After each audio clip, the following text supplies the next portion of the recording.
अध्याय 18 मोक्ष संन्यास योग का संपूर्णता से सार संक्षेप में प्रस्तुत करने जा रहे हैं। इस अध्याय की पूर्णता में हमको कई लेक्चर लगे थे, 7-8 कम से कम हुए थे। आज सांकेतिक रूप में वो सब बातें आपकी समझ रखी जाएगी। भगवान श्री कृष्ण की गीता का अंतिम अध्याय आज है। जो प्रारंभ होता है वो समाप्त भी होता है, मगर सत्य तो वो है जो न कभी जन्मता है न कभी मरता है। सत्य शाश्वत है, सत्य क्षण भंगुर है।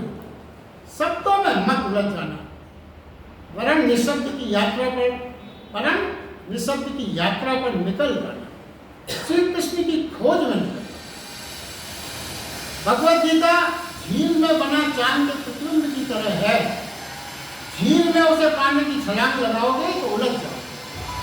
चांद तो विपरीत है, उल्टी यात्रा पर उसकी खोज पर निकल जाना। देखिए, सत्य तो कहकर नहीं कहा जा सकता, सत्य को कहकर नहीं कहा जा सकता। फिर भी श्री कृष्ण ने कहा करुणा, जिससे तुम्हें प्रतिबिंब से प्रेम हो जाए और तुम असली की खोज में निकल पड़ो। श्री कृष्ण के समाधान का और अर्जुन की जिज्ञासा का ये अंतिम पड़ाव, मोक्ष संन्यास योग। देखिए, मोक्ष है परम लक्ष्य और संन्यास है उस मार्ग का परम लक्ष्य पाने का मार्ग। मोक्ष है गंतव्य और संन्यास है मार्ग। अर्जुन अंतिम जिज्ञासा कर रहा है, क्या मैं संन्यास और त्याग के तत्वों को पृथक पृथक जानना चाहता हूं। अंतिम जिज्ञासा। श्री कृष्ण ने कहा, कितने पंडित पाप कर्मों के त्याग को संन्यास कहते हैं। कर्म का विभाजन 2 प्रकार से होता है। प्रथम अनिवार्य कर्म, जैसे भोजन, जल, छाया जुटाने हेतु किए गए कर्म, ये अनिवार्य कर्म। दूसरा कर्म है काव्य कर्म, जो वासना जनित। क्या मतलब हुआ इसका? इसका तात्पर्य है, जैसे मकान है पर बड़ा मकान चाहिए, आवश्यकताएं पूरे को धन है मगर बहुत धन चाहिए, पद और यश हमेशा बड़ा चाहिए, वैभव सम्मान और अधिक अधिक और अधिक चाहिए। इन कर्मों के त्याग को ही संन्यास कहते हैं। जान लें, सुखी होने को बहुत कम चाहिए, सुखी होने को बहुत कम चाहिए और दुखी होने को बहुत ज्यादा चाहिए। निश्चित थोड़े में ही हमारा काम, निश्चित रूप से थोड़े से भी हमारा काम हो जाता है। चिंता के लिए विराट आयोजन करना पड़ रहा है, उसके लिए सिकंदर बनना पड़ता है। कितने विलक्षण पुरुष सब कर्मों के फल के त्याग को संन्यास करते हैं। कुछ छोड़ने की आवश्यकता नहीं है, केवल फल त्याग करते, फल की आकांक्षा का त्याग करते। तात्पर्य क्या है? दुकान चलाना पर लाभ के भाव को न रखना। महल धन संपदा से घिरे होने पर भी, महल धन और संपदा से घिरे होने पर भी आसक्ति का भाव न होना चाहिए। अर्जुन ने मोक्ष संन्यास की जिज्ञासा की, इसलिए श्री कृष्ण ने उसे परम श्रेष्ठ कहा। क्यों? क्योंकि निकृष्ट तो धन और संसारिक लालसा ही करते हैं। समझा, जो संसार में, संसार की पीड़ा में, संसार के भोग में से जो ऊब गया हो, संसार की पीड़ा से, संसार की व्यर्थता से जो ऊब गया हो, जाग गया हो, वही पूछता है कि मुक्त कैसे हुआ। संन्यास क्या है, त्याग क्या है? हे कृष्ण, मुझे स्पष्ट है, बता दें। यही अर्जुन कृष्ण भगवान से पूछ। कृष्ण ने कहा, मैं तुझे अपना निश्चय कहता हूं। निश्चय वह अवस्था है जिसमें बदलाहट नहीं होती, निश्चय। क्योंकि आत्म जागरण से, अनुभव से प्रकाश को जाना गया। वह सत्य शाश्वत है, वह सत्य की अनुभूति, और इस सत्य की अनुभूति ही धर्म है। श्री कृष्ण कहते हैं, त्याग 3 प्रकार के हैं, सात्विक, राजसिक और तामसिक। तामसिक त्याग करने वाला प्राणी के त्याग का कारण भी तामसिक ही होगा। वह निष्क्रिय रहेगा, अकर्मण बना रहेगा, मुफ्त में भोजन प्राप्त होता रहे तो त्यागी बनकर जीवन जीने को भी उत्सुक हो जाएगा। राजसिक प्राणी दूसरों पर अपनी मालिकियत सिद्ध करने के लिए कुछ भी करेगा। हिंसा, छल, कपट, षड्यंत्र कुछ भी करेगा, या हम दूसरों को कष्ट देगा, वो त्यागी बनकर स्वयं को भी कष्ट देने में कोई संकोच नहीं करेगा। कैसे? स्वयं को कष्ट देने का मतलब क्या है? वो कांटों पर लेटेगा, एक पैर पर खड़ा हो जाएगा, धूप में खड़ा रहेगा, त्यागी बनकर प्रतिष्ठित होने का प्रयास करेगा। और भगवान ने, कृष्ण ने इसकी हमेशा निंदा की। अच्छा, सात्विक त्याग है संतुलन का, समता का, बोध का, समत्व का, यानी तुम्हारी समझ बढ़ी और तुमने जीवन को जाना पहचाना। यही संन्यास है, प्राणी की बोधता की परिपक्वता इसका कारण। जान लिया, क्या जान लिया? संसार में कुछ भी पकड़ने जैसा नहीं, इस संसार में कुछ भी पकड़ने जैसा नहीं, ये जान लिया।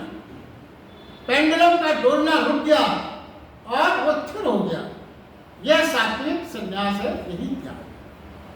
आगे भगवान कृष्ण कहते हैं, यज्ञ, दान, तपरूप कार्य त्यागने योग्य नहीं है, ये अवश्य करना चाहिए। आसक्ति और फलों का त्याग किए गए उपयुक्त कार्य पवित्रता का संचार करते हैं। अपने कर्तव्यों को छोड़कर पलायन कर जाना अनुचित है। दूसरे के हित के लिए किया गया प्रत्येक कार्य, दूसरों के हित के लिए प्रत्येक कार्य यज्ञ रूप ही है, कोई यज्ञ। शास्त्रों में बने सूत्र उन ऋषियों की वाणी है। शास्त्र क्या है? शास्त्र में बने सूत्र उन ऋषियों की वाणी है जिन्होंने जाना, उनके नियत या सूत्रों का पालन करना भी उचित है। जीवन के सत्य को जिसने ठीक से समझ लिया, वह ना अपने क्या समझ लिया? ना हम अपने कारण पैदा हुए हैं, ना हम अपने कारण जीते हैं, ना हम अपने कारण मरते हैं। इन सब के पीछे एक महाकारण है। महाकारण ही सारे जीवन के पीछे है, और वो महाकारण क्या है? वो महाकारण परमात्मा। कहते हैं समर्पण का भाव जैसा कि फलांसा को शून्य हो जाना चाहिए। आगे श्लोक में भगवान कहते हैं, जो पुरुष अकल्याणकारी कर्म से द्वेष नहीं करता, देखिए अकल्याणकारी, जिससे आपका कल्याण ना हो रहा हो, उनसे भी द्वेष नहीं करता, और कल्याणकारी कर्म से आसक्ति नहीं करता, वह शुद्ध सात्विक गुणों से युक्त पुरुष, संशय रहित, मेधावी और ज्ञानवान व त्यागी। यानी जब तक एक को चुनोगे, जब तक एक को चुनोगे, अहंकार रहेगा। चुनाव रहित हो जाना ही निरंकार का। अपने हाथ उसके हाथ बन जाने, अपने हाथ उसके हाथ बन जाने, अपने नेत्र उसके नेत्र हो जाने दे। तू हृदय में मत धड़क, उसे ही धड़कने। कल्याण अकल्याण सब उस पर छोड़ दे। ऐसा महाभाव जब घटित होता है तो व्यक्ति भगवत्ता को प्राप्त हो, उसकी मर्जी से भिन्न जरा भी ना सोचे का नाम ही संन्यास है। उसकी मर्जी से जरा भी ना सोचे, उसी का नाम संन्यास है। भगवान ने योग भ्रष्ट शब्द का उपयोग किया। भोग भ्रष्ट कभी नहीं सुना आपने। तात्पर्य है, जो ऊंचा जाता है वही तो गिर सकता है, जो जमीन पर रेंगता है वो गिरेगा कहाँ? इसलिए साधना में सावधानी बरतना चाहिए, प्रतिपल, हमेशा, सर्वदा। मनुष्य मन, वाणी, शरीर से शास्त्र के अनुरूप या विपरीत जो भी करता है, उसके पीछे 5 कारण बताए गए। क्या कारण है? वो है घटना का आधार, करने वाला यानी कर्ता, पहला कारण। उपकरण, जिसके सहारे घटना घटेगी। चेष्टा यानी प्रयास, यत्न करना। और अंत में जो जन्मों से संचित कर्म होते हैं, जिन्हें देव कहा गया है। किसी घटना के ये 5 कारण ही हैं, पर तुम पांचों के बाहर हो, साक्षी हो, देखने वाले। सब घटने पर भी तुम बाहर हो, तुम हो साक्षी। स्वयं को कर्ता मानना ही ज्ञान, स्वयं को कर्ता मानना ही ज्ञान। होश चाहिए। फिर 5 कारणों के बाहर स्वयं को जान लिया, मान लिया, तो समझो फिर क्या होगा? तो होगा क्या? तू जो करता है उसका कोई पाप बंधन फिर तेरे ऊपर नहीं। यदि साक्षी के रूप में हो गया तो तू जो करता है उसका कोई पाप बंधन तेरे ऊपर नहीं है। तो भोजन करते हुए उपासा ही रहेगा, तू बोलते हुए भी मौन रहेगा, चलते हुए भी अंचला रहेगा, संसार में रहते हुए भी संसार से बाहर, क्योंकि साक्षी को सर्वदा बाहर, वह लिपायमान नहीं होता। कहते हैं अर्जुन, देखिए बहुत महत्वपूर्ण है, कहते हैं अर्जुन, हिंसा वह नहीं है कि तुमने किसी को मारना, हिंसा मात्र इसलिए होती है तुमने समझा कि तुमने मारा। सारा गीता का सूत्र यही छिपा हुआ है। तुमने समझा कि तुमने मार डाला। साक्षी का महासूत्र है, करता ना रहो, दृष्टा हो जाओ। तो छोड़ भी दो वेद उपनिषद गीता शास्त्र, तो भी सारी शिक्षा तुम्हारे भीतर जन्म ले लेगी, क्योंकि मूल शिक्षा यही है कि करता न रहो, दृष्टा हो जाओ। यही मूल शिक्षा। आगे भगवान कृष्ण कहते हैं समाज तृप्त पर रोक लगाता, समाज तृप्त पर रोक लगाता और धर्म विचार पर रोक लगाता। धर्म कहता है शुभ विचार करो, अशुभ विचार नहीं करना है। धर्म का चिंतन गहरा है, क्योंकि अशुभ विचार ही अंत में कृत्य बन जाते हैं। जो आप अशुभ विचार करते रहेंगे वही तो एक दिन कृत्य बन के सामने आ जाएंगे। विचार दिखाई नहीं पड़ता, वो बीज है, सूक्ष्म है, मगर वही फैलेगा, वृक्ष बनेगा। उसका जहर ही समाज को प्रभावित करेगा। इस जहरीले बीज को वृक्ष बनने के पहले ही मिटा दो, क्योंकि वृक्ष बन जाने पर तुम्हें मिटाना बहुत कठिन है। इसके बीज को ही मिटा दो। तुम्हारा संबंध कृत्य का है, तुम्हारा संसारी संबंध कृत्य का है। अदालत उसे पाप कहती है जो कृत्य हो जाए। वह विचार में घटे पाप हेतु दंडित नहीं कर सकती कोई अदालत। आप विचार में कोई पाप कर रहे हो, हत्या कर रहे हो, चाहे विचार कर रहे हो, उसकी अदालत में कोई दंड नहीं मिलेगा। दंड कब मिलेगा? जब वो कृत्य हो जाए। मगर ध्यान दें, धर्म उसे भी पाप कहता है जो तुम्हारे भीतर विचार के रूप में घटित है। यही फर्क है, यही अपराध व पाप में अंतर है। अपराध ऐसा पाप जो कृत्य बन गया। धर्म के अनुसार विचार करके भी उतने ही पापी हो जितना करके होते। अद्यपि इसमें दूसरा अप्रभावित रहता है, दूसरे पर कोई प्रभाव नहीं पड़ता। हत्या आपने सोचा वाला हत्या की नहीं, अदालत में दंड नहीं मिलेगा, पर भगवान की अदालत में आपको हत्या के जैसा ही अपराध दंड हो जाएगा। श्री कृष्ण कहते हैं सांख्य ने, ज्ञान ने कर्ता व कर्म के भी 3 गुणों के अनुसार विभाजित किया है। सारा अस्तित्व 3 गुणों से बना है, जिससे तमस, राजस और सत्व को भी परम लक्ष्य की ओर यात्रा का पड़ाव समझा। किसी भी पड़ाव में कोई पकड़ का भाव नहीं रहता। पकड़ छोड़ना, हर तरह की पकड़ छोड़ना, पकड़ छोड़ना ही चैतन्य की अंतिम अवस्था है, जहां न पकड़ने वाला है न पकड़ने को कुछ है, सिर्फ बोध मात्र। साधु असाधु, झूठ सच, सभी पकड़ को ही बाहर छोड़ना, केवल शून्यता, केवल तुरई अवस्था। और कृष्ण भगवान ने इसको गुणातीत अवस्था सब छोड़ा। आगे कृष्ण कहते हैं कर्ता को भी 3 भागों में विभाजित करते हैं, तामस कर्ता, राजस कर्ता और सात्विक कर्ता। तामस कर्ता हमेशा विक्षिप्त चित्र वाला प्राणी होता है। क्या क्यों करता है कुछ स्पष्ट नहीं होता, कुछ भी कर लेता है, फिर उसमें उलझ जाता है। होश में नहीं होंगे, मूर्छा रहेगी, घमंडी, भयंकर, अहंकारग्रस्त होता है। वो किसी पर भरोसा नहीं करेगा तामस में, ना कहीं भी स्वयं को विश्वसनीय बनाए रखता है। दोनों बात, वह दुख में रमा रहेगा, काल को सर्वदा कल पर डालेगा, शिकायत करेगा, धन्यवाद कभी नहीं कह सकता। आलस और प्रमाद के कारण स्वयं लगन, क्षमता, समर्पण, सृजनात्मकता का हमेशा उसमें अभाव है। राजस करता यानी आसक्ति, फल को चाहने वाला, कर्म में नहीं, फल के लिए उत्सुक है।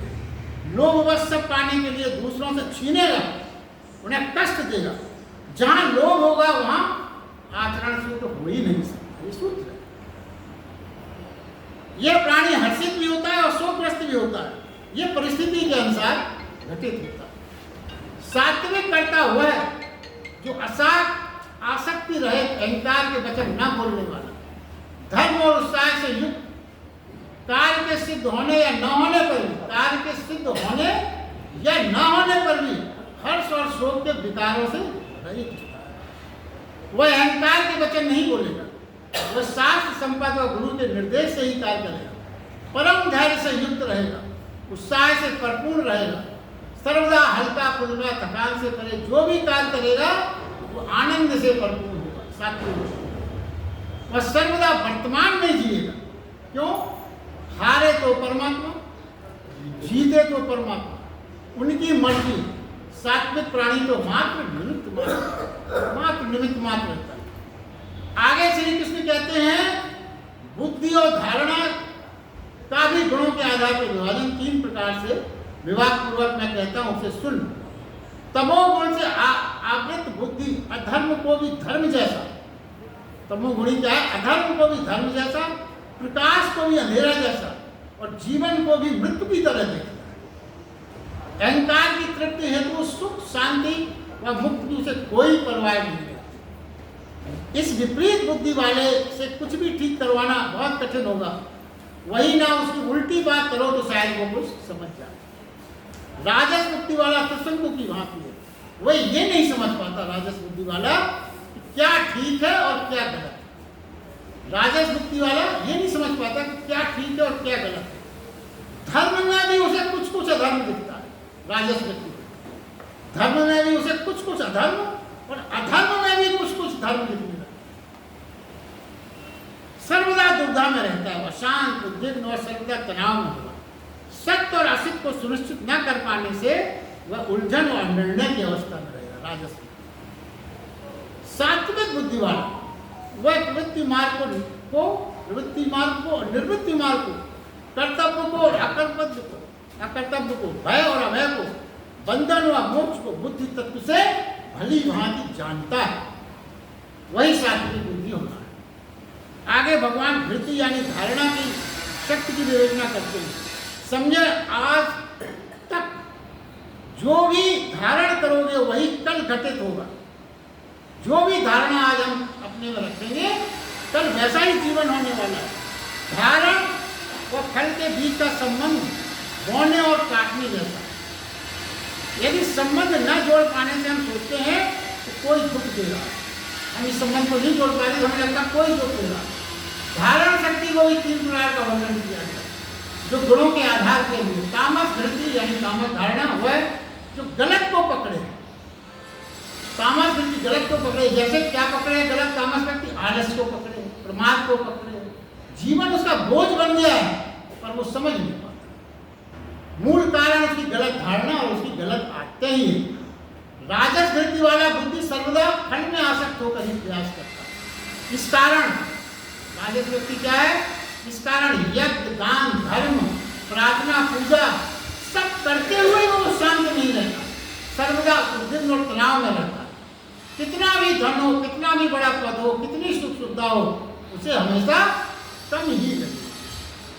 वह और पानी को दौड़ता रहता है, थकता है पर रुकता नहीं।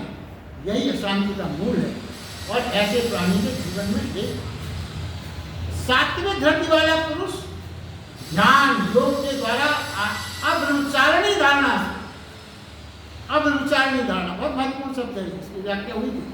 अब्रह्मचारिणी धारणा से मन प्राण और इंद्रियों की क्रियाओं को धारण करता है। विचार के व्यभिचार को रोक पाना ही निर्विचार होना है। विचारों के व्यभिचार को, जो आपके विचार आपके मन में हमेशा विचार करते रहते हैं, उनको रोक पाए तो यही निर्विचार होना है।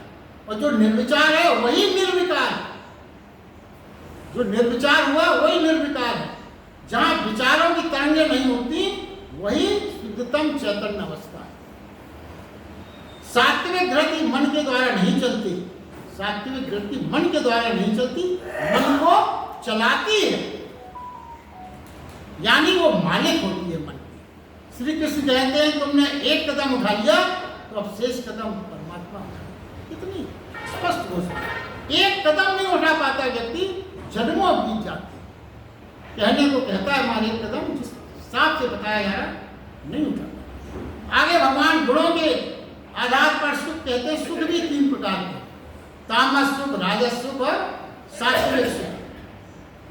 तामस सुख है जो भोग काल में और परिणाम में आत्मा को मोहने वाला है।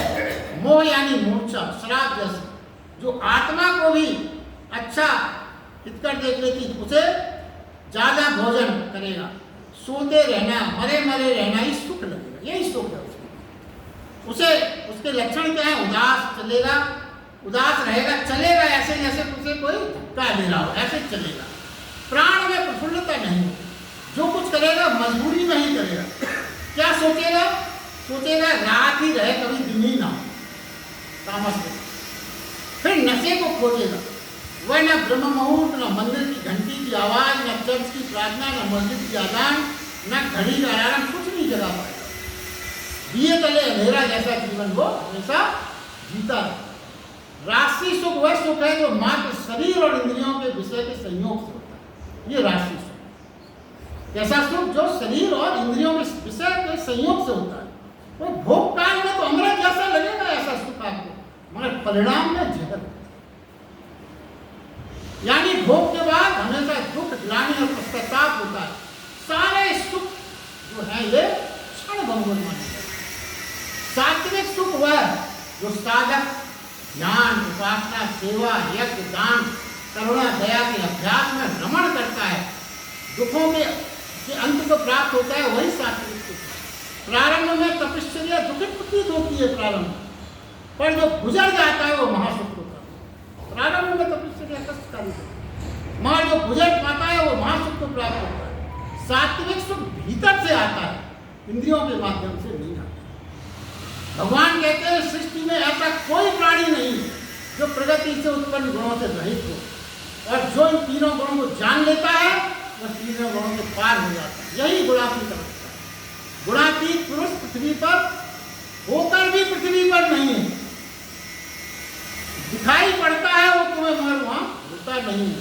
वह असीम हो जाता है, प्राण स्रोत हो जाता है, यानी परमात्मा ही हो जाता है। श्री कृष्ण कहते हैं परंतु ब्राह्मण, क्षत्रिय, वैश्य, शूद्र के कर्म के स्वभाव से उत्पन्न गुणों के द्वारा विभक्त किए गए। जन्म से वर्ण का कोई संबंध नहीं। जन्म से तो वस्तुतः सभी शूद्र होते हैं। प्रारंभ में वह जो ज्ञान और स्वभाव प्राप्त कर लेता है, बाद में वही उसका वर्ण हो जाता है। लक्षणों का परीक्षण करें तो ब्राह्मण के लक्षण क्या है? सम, यानी अंतःकरण का निग्रह, जिसके भीतर शांति की अवस्था आ गई है, कोई उत्तेजित लहर नहीं है, अंतःकरण विक्षिप्त नहीं रहा, व्यर्थ की दौड़ नहीं करता, वो अपने अंतःकरण का मालिक है। ब्राह्मण के लक्षणों का विवरण है दम, जिसकी इंद्रियां मालिक नहीं रही। दम का मतलब ब्राह्मण का गुण है ये, जिसकी इंद्रियां अब मालिक नहीं रही, जो जिसका होश मालिक हो। सोच, बाहर और भीतर की शुद्धि, जिसके भीतर विकारों की धूल नहीं होती। तब क्या है? तो जीवन के दुखों की शुद्धि है, तो कष्ट सहने को सहर्ष तैयार रहता है, वही तब।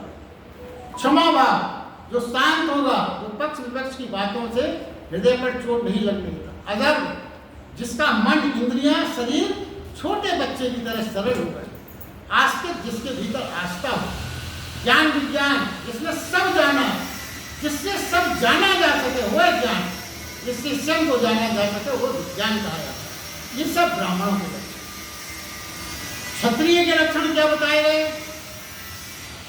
आप सुने, क्षत्रिय के लक्षण है जिसने जीवन में शौर्य, वीरता, शक्ति, वृद्धि और धैर्य की चतुरता हो, जीवन में संघर्ष की कुशलता हो, युद्ध में भागने का स्वभाव न हो, स्वामी भाव और वो दानी की।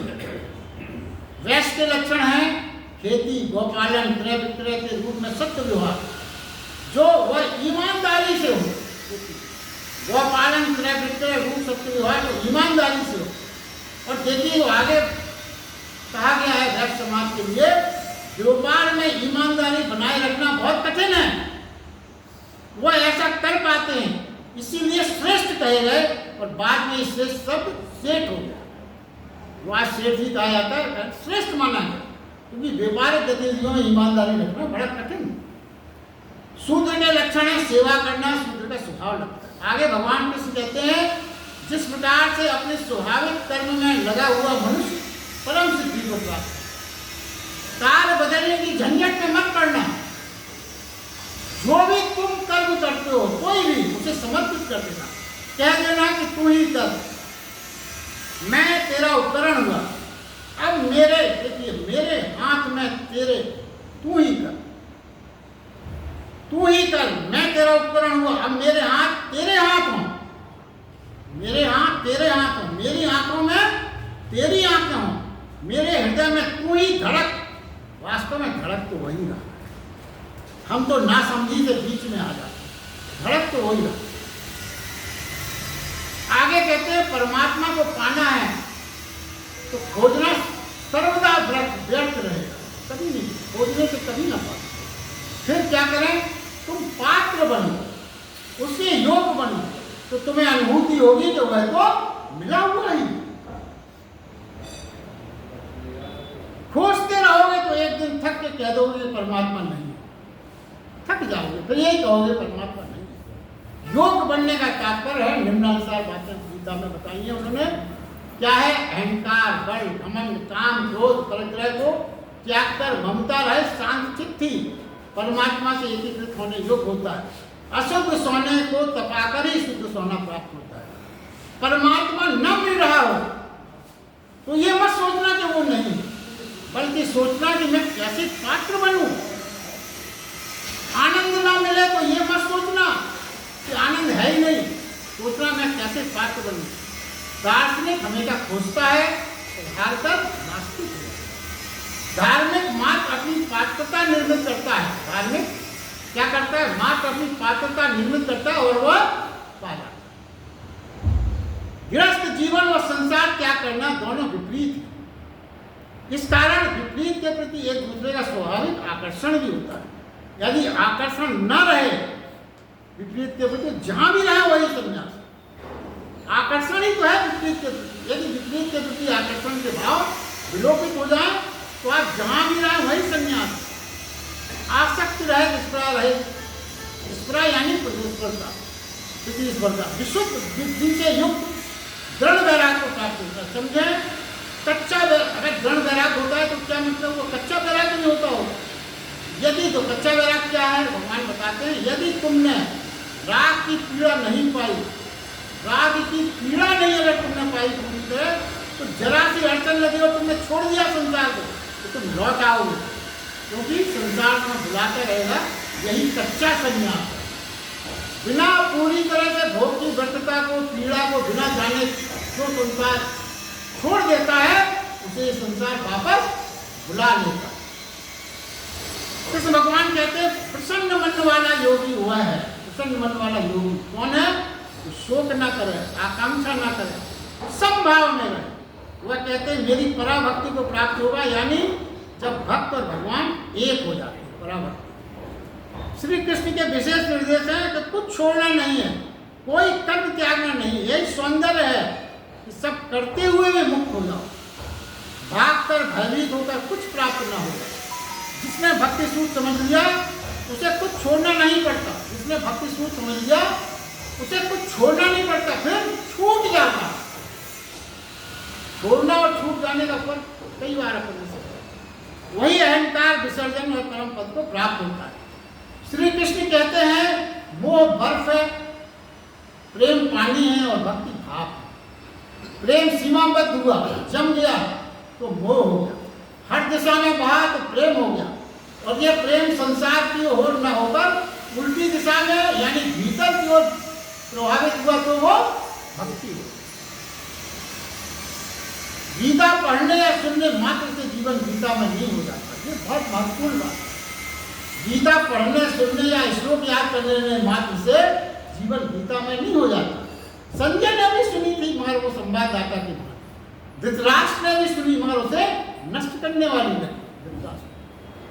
अर्जुन ने मात्र सुनी ही नहीं, वह शब्द को भीतर प्रवेश किए हृदय के ताले खुल गए उसके, वो रूपांतरित हो गए। इसलिए कहा है अर्जुन तू सब कर्मों को मन से मेरे को अर्पण कर, मेरे परायण हुआ, समस्त रूप निष्काम कर्म का आलम्बन करते हुए निरंतर मेरे में चित्त वाला, मेरे में निरंतर वाला हुआ तो जन्म मृत्यु के संकट से तर जाएगा। और यदि नहीं सुनेगा मेरे वचन तो नष्ट हो जाएगा। नष्ट होने का मतलब तेरा जीवन व्यर्थ हो जाएगा। मुझे न सुन पाने का एकमात्र कारण भी बता रहा हूं। क्या कारण है? प्राणी अहंकार के कारण पैदा हो। यह अहंकार लोकवज है। जिस दिन अहंकार छोड़कर सुन पाओ, देख पाओ, हो पाओ, जान पाओ, उसी दिन जीवन सार्थक। फिर गीता बिना पढ़े भी तुम्हारे भीतर पैदा हो जाए। अहंकार टूटने की बात है। समर्पण सूत्र और अहंकार बाधा। हे अर्जुन, तू अहंकार को आलंबन कर ऐसा मानता है कि मैं युद्ध नहीं करूंगा, तो यह तेरा निश्चय मिथ्या है। प्राणी के सारे निश्चय ही मिथ्या। कैसे विचारें? क्या आपने अपने जन्म का, अपने जीवन का, अपने मृत्यु होने का निर्णय निश्चय कर पाया?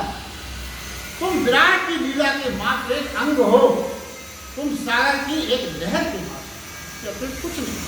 हे अर्जुन, जिस कर्म को तू मोहवश नहीं करना चाहता, उसको तू अपने पूर्ववत स्वभाव और कर्मों से बंधा हुआ परवश करेगा, क्योंकि तू क्षत्रिय है। तेरे संस्कार, तेरे मनोभाव युद्ध के हैं। भागना तुझे नहीं आता, कला भागने की तूने सीखी ही नहीं है। ऐसा करेगा तो बड़ा बेहुदा लगेगा। क्षत्रिय भागता हुआ बड़ा बेहुदा लगेगा। तू अहिंसक नहीं हो गया, फिर यह तेरा मोह है। प्रियजन सामने ना होते तो युद्ध में करने में तुझे कोई झिझक ना होती। मोहग्रस्त, अहंकारग्रस्त शांति और मोक्ष नहीं मिलता। मोहग्रस्त और अहंकारग्रस्त को शांति और मोक्ष कभी नहीं मिलता। परमात्मा की अनन्य शरण में जा और परम शांति, परम धाम को तभी पा सकेगा। हे अर्जुन, इस प्रकार ये अति गोपनीय ज्ञान तेरे लिए कहा, जो संपूर्णता से विचार कर, फिर जैसा तू चाहता है वैसा ही कर। इतना कहने पर भी, देखिए, इतना कहने पर भी अर्जुन का उत्तर न मिलने में भगवान ने फिर कहा, तू मेरा अतिशय प्रिय है। इस कारण कहता हूं कि जिसमें मेरे अंतस में श्रद्धा का जन्म हो सके। जब शिष्य को यह विश्वास हो जाए कि गुरु का प्रेम अतिशय है, असाधारण है, तभी श्रद्धा का जन्म होता है। इसके पहले नहीं होता। संपूर्ण तत्व नहीं, तभी होगा, तब कर्ता भाव मिट जाएगा। मन, वाणी और शरीर द्वारा सर्वस्व, मन, वाणी व शरीर द्वारा सर्वस्व को तू मुझे अर्पण कर दे। ऐसा करने से ही तू मुझे प्राप्त होगा। नहीं सागर में गिर जाने पर भी नदी, सागर में गिर जाने पर ही सागर हो पाती, इसके पहले नहीं होती। यह तेरे लिए सत्य प्रतिज्ञा में करता हूं। इसलिए आगे कहते हैं, सब धर्मों को, सब कर्मों को, आश्रय को त्याग कर, सब धर्मों को, सब कर्मों को, आश्रय को त्याग कर मुझ सच्चिदानंद घन वासुदेव परमात्मा की अनन्य शरण को प्राप्त। मैं तुझे संपूर्ण पापों से मुक्त कर दूंगा। शोक मत कर, विषाद में मत उलझ। शरण जाने पर पाप स्वयं ही नहीं बचेंगे, क्योंकि अहंकार छूटते ही पाप नहीं होते, न किए जा सकते। समर्पण उन्हें जड़ से काट। आगे भगवान बहुत महत्वपूर्ण घोषणा करते हैं। इस गीता की सबसे महत्वपूर्ण घोषणा है, वो आदेशित करते हैं क्या? तप रहित, भक्ति रहित, जिसकी इच्छा ना हो और जो मेरी निंदा करे उन्हें भगवत गीता कभी न सुना। भगवत गीता भगवान का गीत है। स्वर्ग की गंगा को पृथ्वी पर उतारा गया है। उसे उन्हीं को पास ले जाना जिसके हृदय में गंगा की प्यास हो, प्यास जागृत हुई हो। जो पृथ्वी के जल से ही तृप्त है उन्हें मत परेशान करना। यह गंगा उन्हें व्यर्थ लगेगी। नाचता हुआ, उत्सव करता हुआ अहो भाव चाहिए, और यह स्वाद पृथ्वी का नहीं, ये स्वाद परलोक का है। आगे का अमृत संदेश है, जो इस धर्ममय संवाद गीता का नित्य पाठ करेगा, उसके द्वारा, ज्ञान के द्वारा मैं पूजित होऊंगा।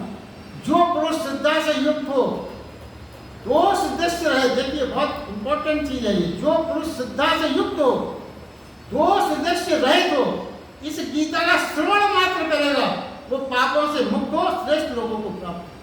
श्रवण ही तो कर रहे हैं अपना 18 बहुत अनन्य भाव में जागरूक होकर सुनना, बहुत अनन्य भाव में जागरूक होकर सुनना। यदि श्रद्धा का आविर्भाव हो जाए तो वह सब प्राणी मुझे अतिशय प्रिय हो जाएंगे। मैं उनकी प्रेरणा, शक्ति व मार्गदर्शक बन जाऊंगा और वह सब पार। इस प्रकार कृष्ण ने पूछा, हे पार्थ, क्या मेरे वचन तूने एकाग्र चित्त से श्रवण किए? और हे धनंजय, क्या तेरा ज्ञान और से उत्पन्न मोह नष्ट हुआ? अब अर्जुन बोला, क्या? हे अजित, आपकी कृपा से मेरा मोह नष्ट हुआ, मुझे स्मृति प्राप्त हुई है, इसलिए मैं संशय रहित हुआ, स्थित हुआ और आपकी आज्ञा का अब मैं पालन करूंगा। देखिए अर्जुन ने पहली बार कहा क्या, आपके प्रसाद से मेरा मोह नष्ट, मेरे प्रयास से नहीं, आपके अनुग्रह से। तुम बरसे अकारण, मेरी कोई पात्रता नहीं थी, पुण्य नहीं था, मैं तो अंधकार में खो जाता, तुम ओगरदानी, तुमने अमृत बरसा दिया। मेरी बिना पात्रता के, बिना फिक्र के तुम्हारे प्रसाद से मेरा मोह नष्ट हुआ। और यहां ये जान लें, जब भी मैं यानी अहंकार नष्ट होता है तो परमात्मा के प्रसाद से ही नष्ट होता है। मैंने तप किया, मैंने साधना की, इससे भी पवित्र अहंकार उदित होता है। मैंने किया तो ये पवित्र अहंकार उदित होता है। अर्जुन वह नहीं कहता, यदि अर्जुन ऐसा नहीं कहता तो कुछ मुझे मिल गया, और कहता जो मिला हुआ ही था उसकी स्मृति हो गई, जिसे मैं भूल गया था, अपने ही अस्तित्व से भेंट हो गई। अब मैं संशय रहित हो गया, दिया जल गया, सूर्योदय हो गया, अंधकार मिट गया, दिए की लौ अब नहीं हिलती, निष्कंप हो गई। अब तुम्हारी मर्जी, जो आप कहेंगे वही ठीक है। इन क्षणों में क्या हुआ, इन क्षणों में कृष्ण गुरु हुए। अर्जुन इस घड़ी शिष्य हो गया, रथ ही नहीं स्वयं की भी कृष्ण के हाथों में उसने अपनी बात को सौंप दी। फिर लगाम ही, मेरी लगाम भी पकड़ लो नाथ, इस भाव से वो उत्प्रोत हो गया, समर्पण हो गया। और सूत्र है कि समर्पण होते ही गुरु में परमात्मा के दर्शन हो गया, समर्पण हो गया। अब हम इस अंतिम अध्याय 18 के अंतिम कुछ श्लोकों तक आ गए। संजय बोला, हे राजन, इस प्रकार मैंने वासुदेव की और महात्मा अर्जुन की इस अद्भुत रहस्य रोमांचक संवाद को सुना। यहाँ ये समझें कि संजय तो मात्र संदेश वाहक था, वह मात्र रिपोर्टर की तरह घटना को यथारूप प्रस्तुत कर रहा था, उसका उनके ऊपर कोई प्रभाव नहीं होता। लेकिन गीता की महिमा अनूठी है। संजय के हृदय में कोई कुछ छू गया, गए थे दर्शक की तरह, मगर दर्शक की भांति लौट न सका। सत्य की महिमा है, उसने अर्जुन का रूपांतरण देखा, उसने संदेह को समर्पण बनते देखा, उसने अहंकार को विसर्जित होते देखा, अहंकार को ब्राह्मण की विनम्रता बनते देखा, अर्जुन का नया जन्म देखा। अर्जुन महात्मा हो गया और उसे विशाल से पुनः जीवंत होते हुए देखा। श्री कृष्ण पराजित नहीं हुए, अर्जुन का संदेह पराजित हुआ। श्री कृष्ण की करुणा पराजित नहीं हुई, अर्जुन का ज्ञान पराजित हुआ। वह भी धन्य भागी है जो धर्म का दर्शक मात्र बन सका। वह भी धर्म भागी है जो मंदिर के पास से गुजर सका, मंदिर की घंटियां ही सुन सका, क्योंकि वह भी तो हर्षित तो होगा ही सब। संजय कहता, हे राजन, विशेष क्या कहूँ, जहाँ योगेश्वर भगवान कृष्ण है, जहाँ गांडीवधारी अर्जुन है, वही विजय है, श्री है, विभूति है, अचल नीति है। और ऐसा मत है, आपका पिता हृदय चाहेगा कि आपके पुत्र जीते, पर यह संभव नहीं, क्योंकि जहाँ कृष्ण है, अर्जुन है, वहीं होगा सत्य विजय। और विजय हमेशा सत्य की होती है, होगी ही और होना भी चाहिए। अब विशेष बात अंत में इतनी है, विषाद से उत्पन्न होने वाली गीता सत्य की विजय पर पूर्ण, विषाद से प्रारंभ हुई। हम सब विषाद में हैं, तनाव में हैं। यदि श्रीमद् भगवत गीता के संदेश हमारे अंतर को छू सकते, हमारे साथ हो रहे, तो हमारी यात्रा भी सत्य को होकर विजय की ओर अक्सर हो जाएगी। जो अर्जुन का हुआ वो सबका, हम सबका भी हो सकता है, बस अर्जुन होना पड़ेगा। बस अर्जुन को कब कैसे क्या क्या हुआ, हम सब उसके साक्षी, सब सुना है। जब गीता का रोज रोज पाठ करने से, चिंतन करने से, आत्मसात करने से ऊब ना हो, जब गीता के चिंतन करने से, आत्मसात करने से, पाठ करने से ऊब ना हो, वरन रोज रोज नए रस की अनुभूति हो, नया नया आनंद का संचार हो, तभी समझना कि गीता तुम्हारे लिए अब धर्म ग्रंथ हो गई। अर्जुन के संदेह थे, मगर वो राजी था, खोजने को उत्सुक था, मंदिर तक पहुंच गया। हमारे भीतर के स्वभाव की सिद्धि की संभावना बनते ही प्रत्येक में परमात्मा के दर्शन होने की अनुभूति हो जाती। गीता के वचनों को कई बार कई प्रकार से कहा भगवान ने। शायद किसी तुम्हारे मनोदशा में चोट पहुंच जाए और तीर लग जाए, तीर लगे यदि तो समझना उसकी पीड़ा अमृतदायी है। अगर पीड़ लग गया भगवान में तो पीड़ा समझना अमृतदायी है। उस पीड़ा को सींचना, सजोना, संसार में मिला सुख असार है और परमात्मा के मार्ग पर मिला दुख भी हो भाग। जो मिलेगा वो अमूल्य है।